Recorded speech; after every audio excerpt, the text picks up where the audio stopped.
Good Evening Business, le débat. Le débat de Good Evening Business en direct jusqu'à 19h. Et pour m'accompagner ce soir autour de la table, 3 cadors. Bonsoir Rodolphe Bonas. Il faut assumer, faut pas rire. PDG d'Aristide Retail Technologies. Oui, voilà. Bruno Grandjean, bonsoir. Bonsoir. Président du directoire de Redex et Philippe Trainard, bonsoir. Bonsoir. Du Cercle des économistes et professeurs au CNAM. Messieurs, on va commencer avec cette bonne nouvelle, la bonne nouvelle du jour. Côté emploi, c'est Pôle emploi qui nous a annoncé ça à la mi-journée, avec son enquête annuelle sur les besoins en main-d'œuvre des entreprises.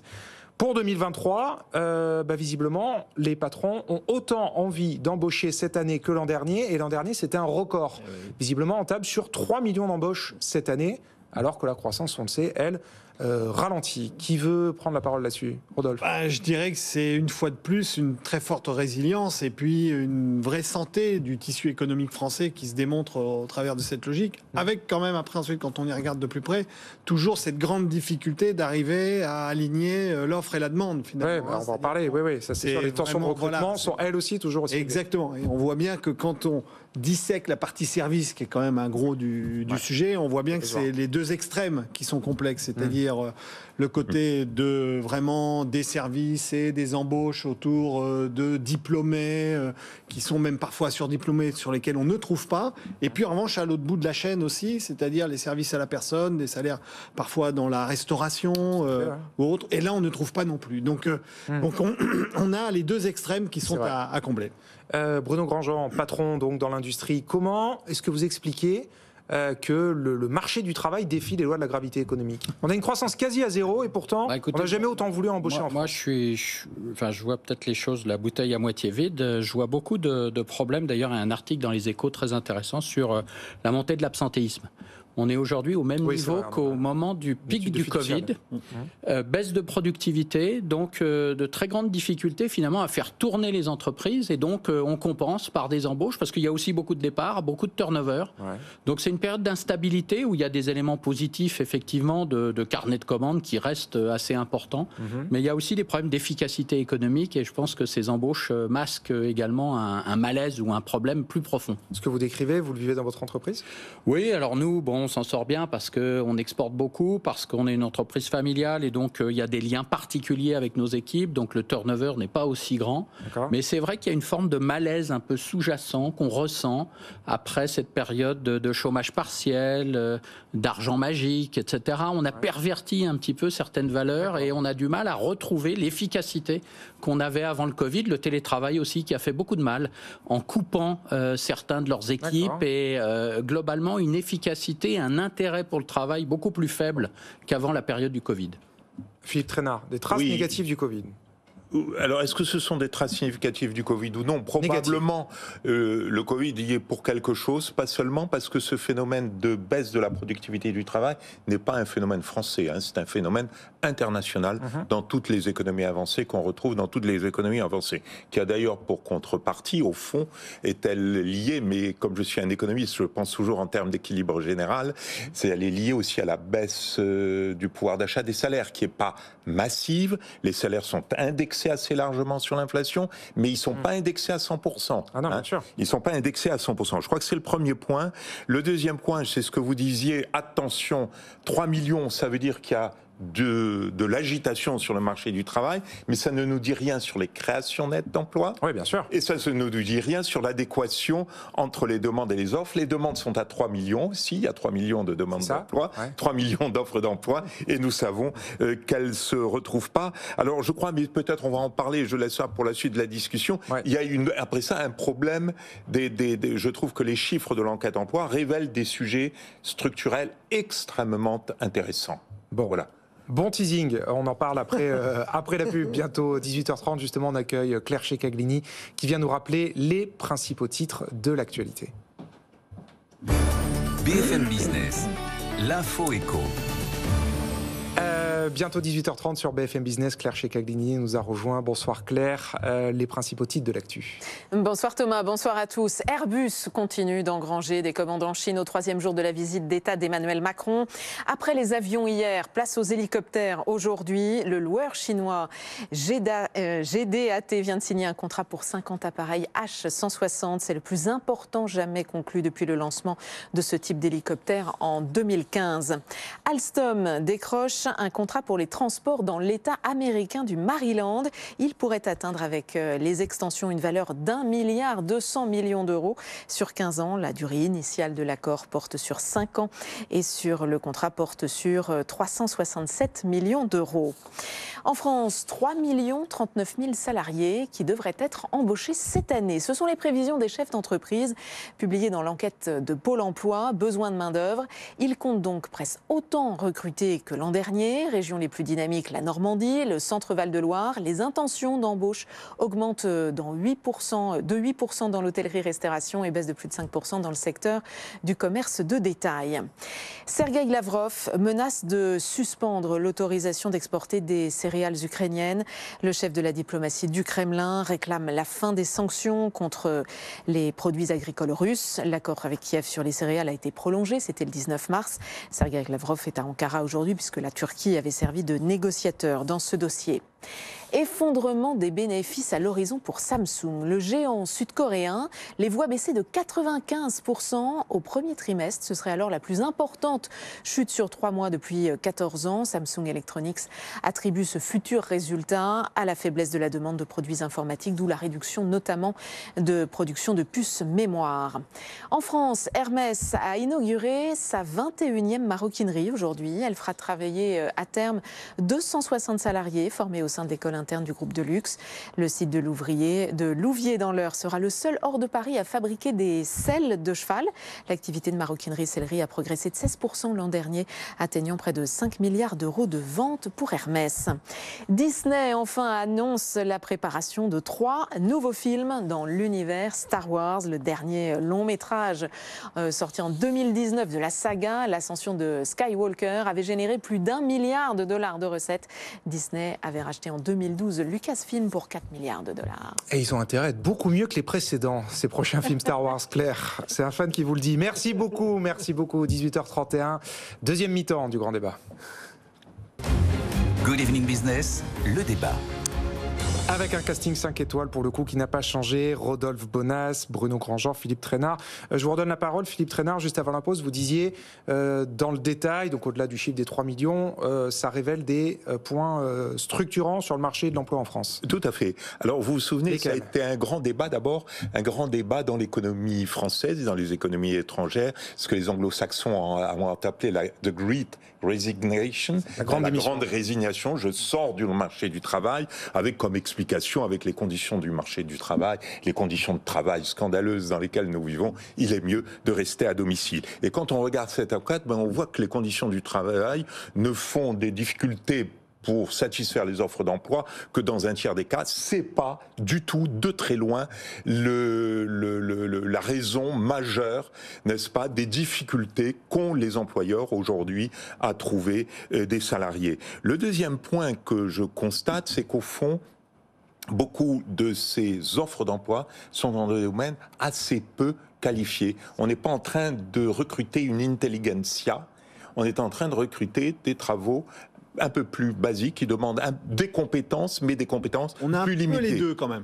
C'est-à-dire qu'on a, en effet, ce que vous dites est exact. Oui, c'est vrai. On a, en effet, ce que vous dites est exact. C'est-à-dire qu'on a besoin d'emplois assez peu qualifiés, mais on a aussi des emplois comme des chaudronniers, par exemple, des emplois. Absolument. Là où on a besoin quand même on a besoin de compétences. Et voilà, c'est ça. Et là, ce que je voulais dire, c'est que ça révèle, au fond, l'avancement de l'intelligence artificielle qui peu à peu prend la place d'un certain nombre d'un certain nombre de fonctions dites intellectuelle, n'est-ce pas? Parce que c'est dans les domaines de comptabilité, etc., que vous pouvez faire de grandes économies, dans les domaines de rédaction des contrats, qui utilisaient beaucoup de monde, on l'oublie un tout petit peu, à part que là, grâce à l'intelligence artificielle, vous pouvez aller faire des gains de productivité. Donc, on va avoir de nouveau un creux, comme on l'a eu sur les dernières 10 années, probablement sur ces compétences intermédiaires et plus intellectuelles, n'est-ce pas, qui ont été assez touchées négativement au cours des 10 dernières années. Et là, ce que dit l'enquête emploi, c'est que ça va probablement continuer. Bruno Grandjean, ça y est, l'IA est déjà en train de faire des ravages sur les jobs intermédiaires. Quand je vois que mon correcteur orthographique a toujours du mal à épeler mon nom. Vous n'avez pas de ChatGPT sur votre téléphone. Il a encore un petit progrès. C'est vrai qu'il y a un D à Grandjean. Mais faut l'expliquer. Donc non, mais c'est vrai qu'on voit les emplois industriels bien se tenir dans cette enquête. Et ça, c'est une réalité. C'est quelque chose qu'on sait. Les gens qui apprennent un métier, qui vraiment ont une expertise, ils trouveront toujours du travail. On voit le manque de couvreurs, on voit le manque de métiers qualifiés, des métiers qui demandent une expertise précise. Alors évidemment, il y a beaucoup de cuisiniers, même s'il y a une expertise dans la cuisine, il y en a surtout en France.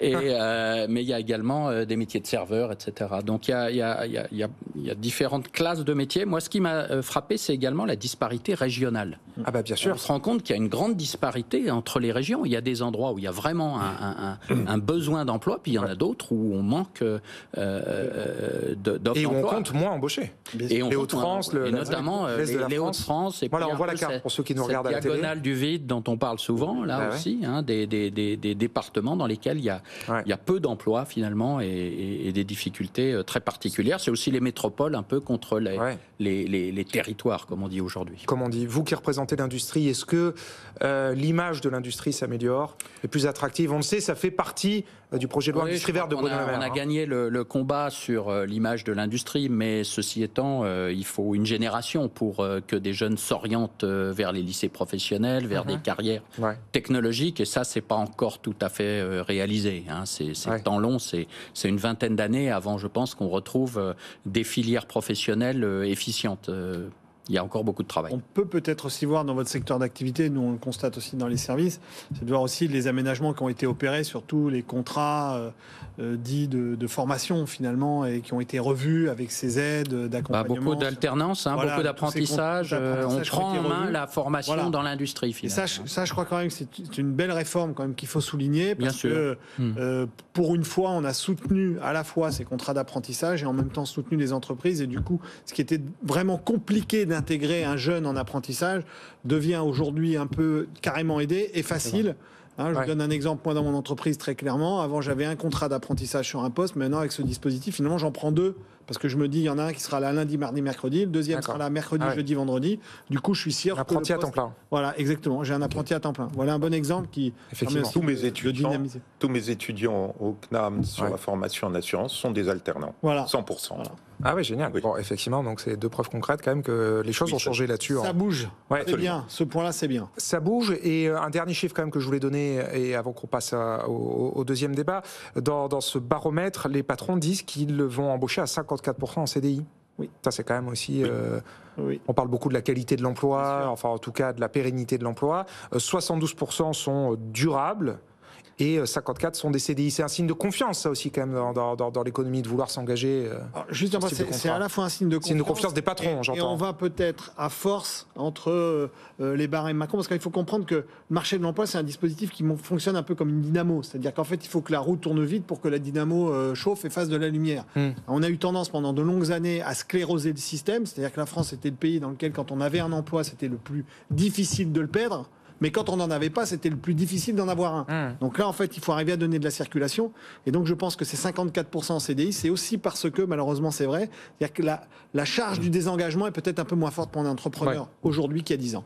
Oui, oui, je confirme. On a beaucoup plus. Il y a moins de protection autour du CDI, donc il est plus facile pour un employeur de passer en CDI directement. Bon, disons, je dirais que ça a été le grand succès de Macron et de la loi El Khomri. Au départ, on s'est demandé si les juges allaient accepter ces conditions de séparation négociées qu'on trouve en Suisse, en Angleterre, aux États-Unis, en Allemagne, partout dans le monde, et qu'on ne trouvait pas en France. Et là qu'on a trouvé, et jusqu'à présent, le juge en a accepté et le principe et la philosophie, ce qui fait que c'est une procédure qui est de plus en plus utilisée et qui permet de plus en plus de libérer de la force de travail qui n'est pas bien affectée et de lui permettre de se réaffecter, n'est-ce pas, puisque le chômage n'a pas augmenté à cause de cela, au contraire, il a diminué. Bon, il n'y a que les patrons des GAFAM qui ne doivent pas tout à fait être d'accord avec vous, puisque dans leur plan de licenciement massif, les seuls endroits où ils n'arrivent pas justement à séparer leurs effectifs, c'est en Europe. Ils se cassent quand même un peu les dents sur notre droit social. Reste encore un domaine où le marché du travail est difficile. Évidemment. Allez, on passe au deuxième sujet. C'est une autre info qui a retenu notre attention évidemment aujourd'hui à BFM Business, c'est ce que nous a dit la FAO. La FAO ce matin, qui nous explique qu'un mois après le début de la guerre en Ukraine, le prix des denrées alimentaires a reculé. Donc en mars de cette année comparé à mars de l'an dernier, juste après le début de la guerre, de plus de 20%. Est-ce que c'est le signe très concret que la baisse des prix dans l'alimentaire est en train, enfin en tout cas des matières premières, est là? C'est un des signes, parce que c'est pas le seul. Il y a d'autres signes qui corroborent le fait que ça peut baisser, parce qu'il faut savoir que dans la constitution, par exemple ici on voit ici à l'écran un paquet de pâtes, le prix de la matière première de blé est inférieur à peu près, c'est 20% du prix global. 80% ça va être du packaging, du transport, de la manutention, du marketing, bref, j'en passe, c'est des meilleurs. Donc ça veut dire que finalement lorsque vous avez une amélioration des conditions finalement d'achat du blé, sur les pâtes, finalement 20% de 20%, finalement ça vous donne un écart de 4%. Bien sûr. Mais en revanche, on a d'autres signaux qui nous alertent. C'est-à-dire, par exemple, le prix des containers, qui finalement ont été redivisés par... c'est énormément aussi. On a le prix de l'énergie aussi, qui est le marché qui commence aussi à se détendre tout doucement. Donc c'est vrai qu'on commence à avoir des signaux qui nous alertent en disant on va peut-être pouvoir commencer à inverser la tendance. Attention, on ne parle pas de baisse des prix, mais en tous les cas de stagnation du prix ou de l'arrêt de l'inflation. De moindre augmentation. Voilà, ou de moindre augmentation. Philippe Trainard. Oui, je crois. Est-ce que le marché des matières premières, là, structurellement, il est reparti à la baisse? Le marché des matières premières est reparti à la baisse. Rappelons-nous qu'il a atteint son sommet entre mars 2022 et mai 2022, selon les produits. Les céréales, c'était plutôt mai. Les huiles végétales, c'était plutôt mars, n'est-ce pas? Et donc tout ça est à la baisse. Mais mettons en regard deux chiffres qui sont assez parallèles. Moins 20,5% selon la FAO, plus 15% sur les prix de l'alimentaire en France. En rayon, c'est tout le paradoxe. En rayon, c'est tout le paradoxe. Alors pourquoi ce paradoxe? Bien évidemment, on peut se dire, mais où va donc tout cet argent, n'est-ce pas? Il est derrière la porte. Alors il faut faire très attention, c'est que tout d'abord, ce qui est aujourd'hui en rayon, les matières premières n'ont pas été achetées aujourd'hui. Évidemment. Elles ont été achetées il y a quelques mois, pour la plupart. Donc les indices ne parlent pas de la même chose. Deuxièmement, l'indice des prix à la consommation, et notamment, y compris l'indice alimentaire, il n'a rien à voir avec l'indice de la FAO, qui est vraiment sur les produits agricoles de base. Donc il ne tient absolument pas ni de la transformation. Bien sûr. Non, là c'est vraiment la matière première. C'est le point de départ de la filière. Ni des autres produits. Donc il faut prendre garde à ça, c'est-à-dire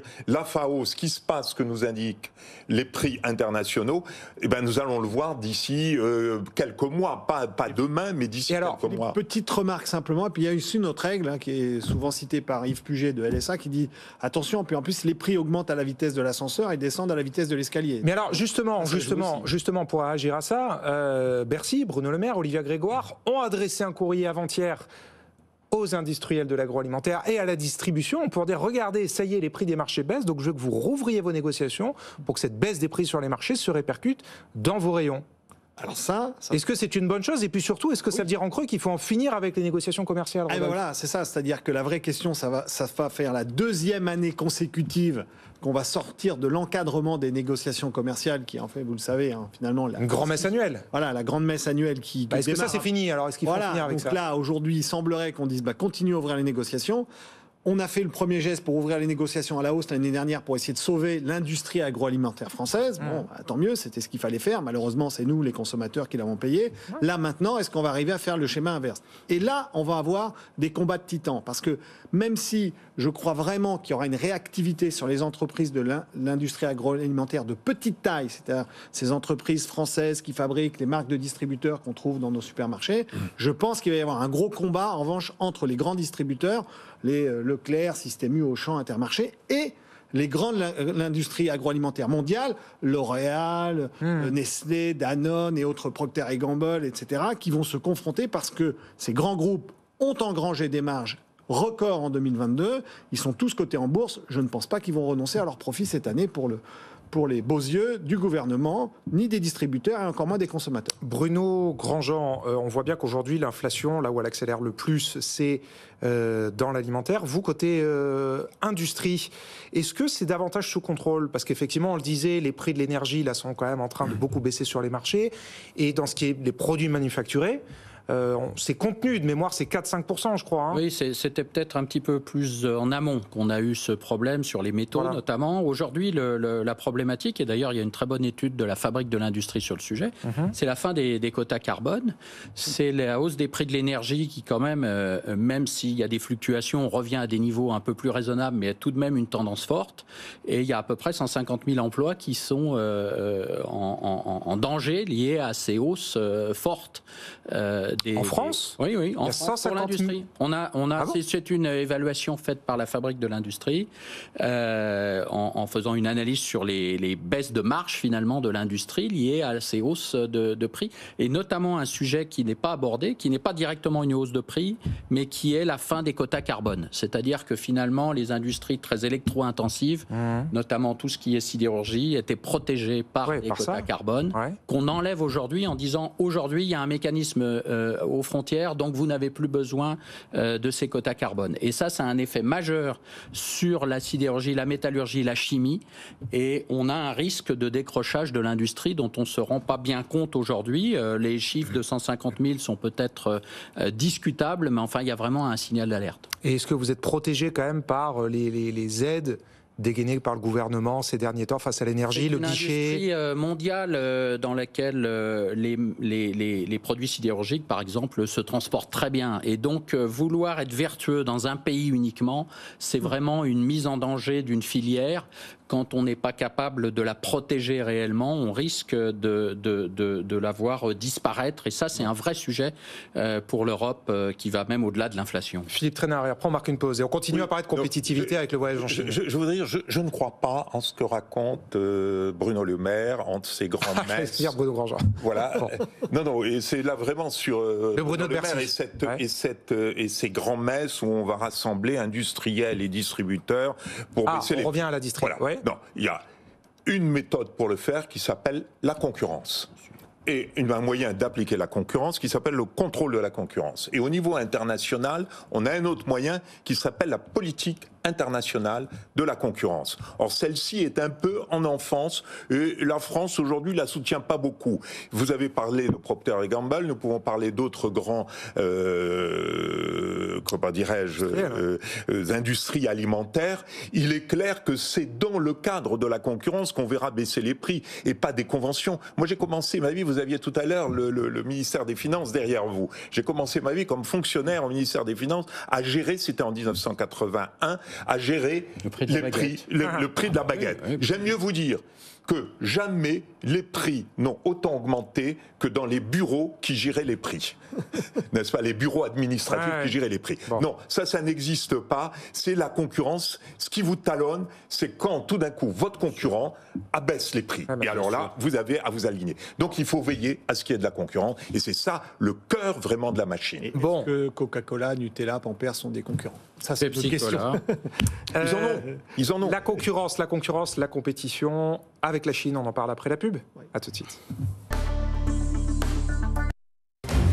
Good Evening Business, le débat.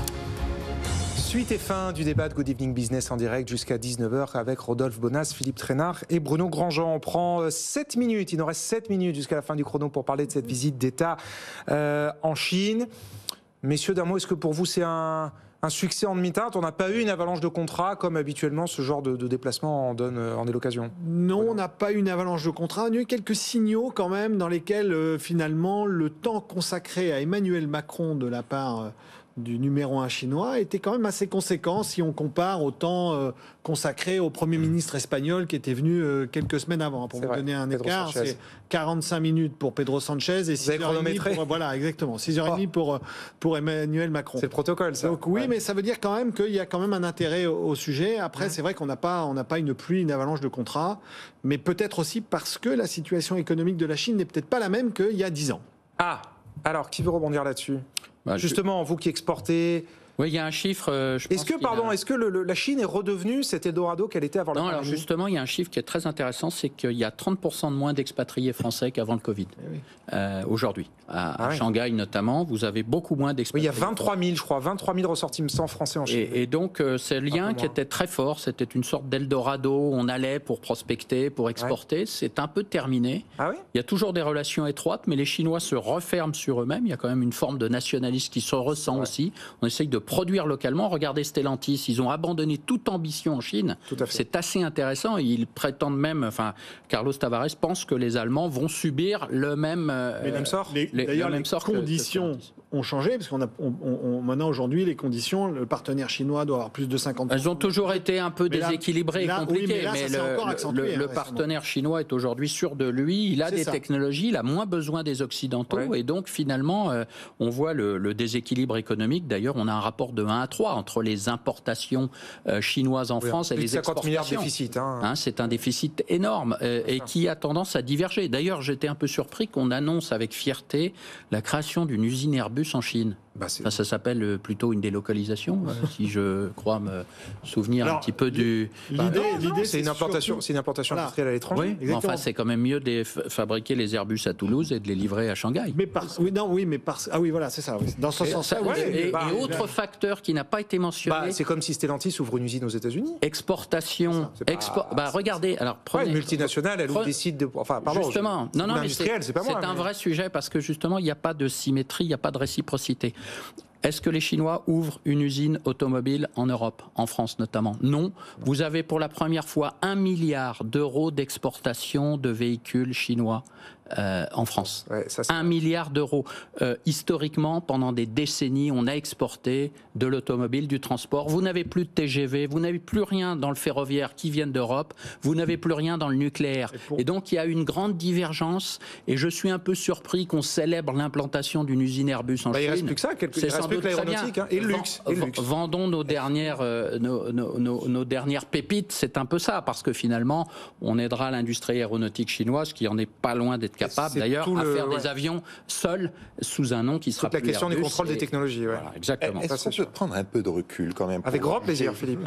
Pour juger de cet événement. D'un côté, on a quand même eu des contrats, la Chine repart, c'est la fin du confinement, et il y a comme une petite euphorie quand même, la globalisation, ça peut fonctionner.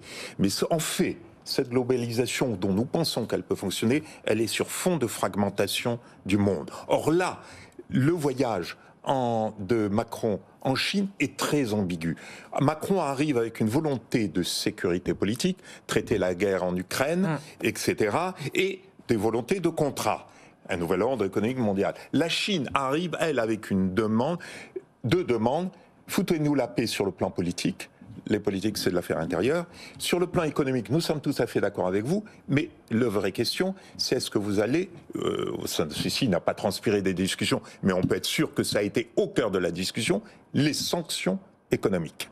Est-ce que vous allez continuer à faire des sanctions économiques? Et probablement, Macron lui a dit, si vous aidez la Russie, c'est oui. Ce qui veut dire a priori que nous sommes dans la fragmentation du monde, parce que justement la Chine n'est pas du tout prête à abandonner le politique pour l'économique. L'économique est au service du politique en Chine, et pas le politique au service de l'économique. Donc ceci me paraît très très clair. D'où l'ambiguïté, si vous voulez. Le régime a quand même sacrifié sa politique zéro Covid pour sauver l'économie. L'année dernière. C'est pas pour sauver l'économie. Il y a toujours la question sociale. C'est une catastrophe, la situation économique. C'était la question sociale. C'est que tout d'un coup, Xi Jinping a vu que la mainmise sur la société chinoise n'était plus là. Mais son grand problème à lui, c'est les sanctions économiques. Donc, OK pour un nouvel ordre économique, pour un ordre économique mondial, pour la mondialisation, s'il n'y a pas de sanctions économiques. Je pense que c'est ça l'équation chinoise. Rodolphe, justement dans cette fragmentation, Emmanuel Macron était avec Ursula von der Leyen, la présidente de la Commission européenne. Est-ce que l'Europe s'affirme comme une puissance à peu près au niveau de la Chine et des États-Unis? Alors, c'est la vraie question, c'est-à-dire que... C'est pour ça qu'ils y sont allés ensemble, moi, pour montrer les muscles. j'interprète en tous les cas ce voyage à deux comme étant un très bon message, pour essayer, d'ailleurs ça devrait se renouveler. C'est dommage que le chancelier allemand n'ait pas fait de la même manière juste un petit peu avant. Il a préféré y aller tout seul, parce que ses liens avec la Chine sont un petit peu différents des nôtres. Ouais. Mais là, l'Allemagne, pour le coup, est exportatrice, enfin, en excédent. Exactement, elle est en excédent, donc elle n'a pas du tout le même problème. Mais en tous les cas, juste dans cette logique-là, on voit très bien que l'économie chinoise se situe dans une situation dans laquelle, il y a une dizaine d'années, elle avait besoin de nous en tant que partenaire, fournisseur pour accompagner l'économie du pays. Aujourd'hui, elle a besoin de nous pour avoir des clients. Pourquoi ? Parce qu'elle s'est modernisée, qu'aujourd'hui, la Chine n'est plus une industrie j'allais dire, une industrie de fabrication de toute matière première ou de tout produit. Maintenant, aujourd'hui, on rentre dans des produits de haute technicité, c'est-à-dire qu'elle se débarrasse même de filières entières industrielles qui sont sans valeur ajoutée pour se concentrer des produits. Vous parliez du marché automobile. Il faut savoir que cette année, le marché automobile chinois, c'est 60% de véhicules chinois, 40% de véhicules dits du monde occidentalisé, dont une grande majorité sont des véhicules électriques. Bah oui, il faut bien comprendre ça, c'est qu'ils sont les grands leaders de véhicules électriques. Or, qui va me dire aujourd'hui si le véhicule thermique est encore d'avenir? Donc c'est vrai qu'il y a des vraies questions aujourd'hui, que les Chinois viennent voir le marché européen, les 440 millions d'habitants en Europe, comme étant véritablement des clients. C'est ça qu'ils cherchent à avoir. Pour vous, le mot de la fin, Bruno Grandjean? Oui, je suis un peu triste parce que finalement l'Europe n'est plus qu'un marché. L'Europe est une proie finalement pour la Chine, et c'est comme ça que je le vois en tout cas. Et ce voyage était un petit peu ambigu, puisque finalement vous avez employé aussi, on n'a pas réussi à faire passer de message sur l'Ukraine, et on reste toujours à quémander des choses à la Chine, alors qu'il aurait fallu établir, je pense, un rapport de force. La diplomatie, c'est finalement un rapport de force. La Chine égale à elle-même. Ambigu, ce sera le mot de la fin. Merci à tous les trois, Rodolphe Bonas, Philippe Reynard, Bruno Grandjean, d'avoir participé au débat de Good Evening Business.